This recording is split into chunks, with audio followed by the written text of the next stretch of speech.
Dans les deux derniers épisodes, on s'est concentré sur Lugia et Ho-Oh et sur les fauves légendaires nés de l'incendie de la tour de cuivre. On a vu que Rosalia abritait autrefois les deux gardiens et que le dernier miracle auquel ont assisté les hommes fut la résurrection des Pokémon morts dans la tour, mais maintenant qu'on a abordé les conséquences de l'incendie, il est temps de se pencher sur sa cause, et c'est pourquoi nous allons aujourd'hui parler d'Articodin, Elector et Sulfura, les oiseaux du climat.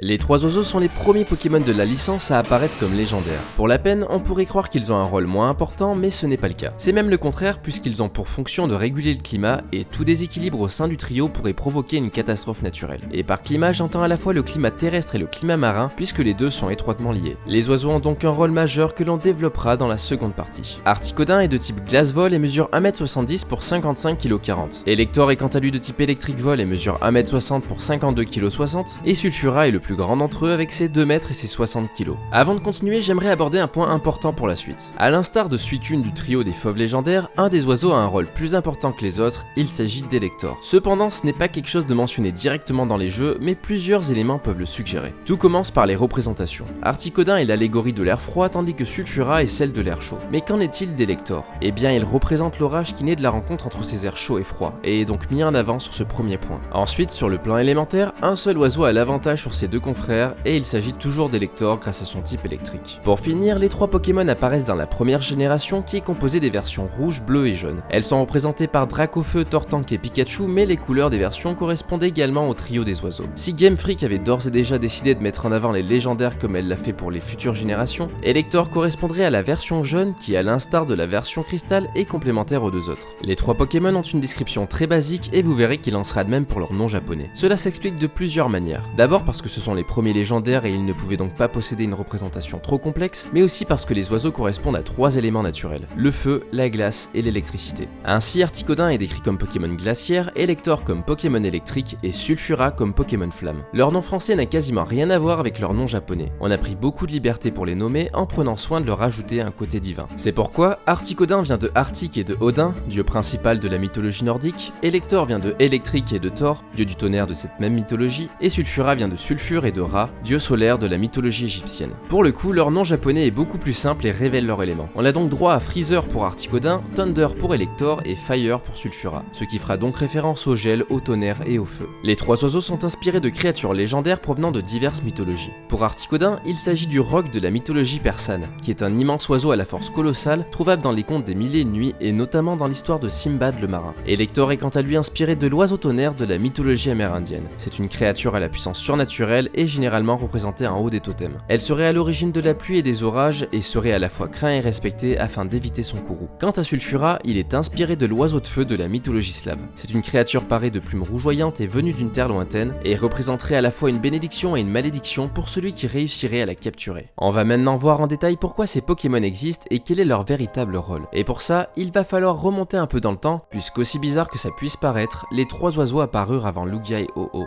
Tout ça peut se comprendre grâce à des détails assez succincts, mais qui ont en réalité leur lot d'importance. Lorsque Kyogre et Groudon ont cessé de se battre grâce à l'intervention de Rayquaza, ils rentrèrent dans un sommeil profond, laissant la planète sans gardien. Mais le problème, c'est que ce n'était pas l'unique rôle des deux titans, car en plus de la protéger, ils étaient censés réguler son climat. Et à cause de cette disparition, l'écosystème ne put se développer correctement. Mais comme la nature est bien faite, l'évolution amena trois oiseaux à prendre le relais sur la régulation du climat. C'est ainsi qu'apparut Sulfura, représentant la chaleur, Articodin, représentant le froid, et Elector, représentant l'orage naissant de leur rencontre. À eux trois, ils amenèrent de nombreux changements se reposant sur les vestiges de Kyogre et Groudon. Ainsi apparut le cours des saisons, le cycle de l'eau, les changements de température et la circulation océanique. Alors que Lugia et Ho-Oh avaient pour mission de maintenir l'équilibre biologique, Articodin, Elector et Sulfura devaient apporter une stabilité climatique. Mais malheureusement, cette stabilité ne fut pas au rendez-vous, car malgré le rôle majeur qui leur a été octroyé, leur manque de sagesse provoqua de nombreux dérèglements du climat. Et sans gardien pour veiller au bon fonctionnement écologique, les oiseaux pouvaient n'en faire qu'à leur tête. Il suffisait qu'un d'entre eux prennent le dessus sur les autres pour que le monde traverse sécheresse, tempête ou glaciation. Un déséquilibre dans leurs actions pouvait très vite se transformer en catastrophe, loin d'être au niveau du courroux de Kyogre et Groudon, mais suffisante pour perturber humains et Pokémon. Et c'est ce qu'il s'est produit à Rosalia le jour où la tour de cuivre fut détruite. Hasard ou coup du destin, les 3 Pokémon se retrouvèrent au même endroit au même moment, et c'est ainsi qu'un orage infernal fut déclaré, frappant la tour d'un éclair et la détruisant par le feu. Paradoxalement, ce drame fut un événement nécessaire, car sans l'incendie de la tour, le monde n'aurait pas connu la stabilité et l'équilibre qui règnent aujourd'hui.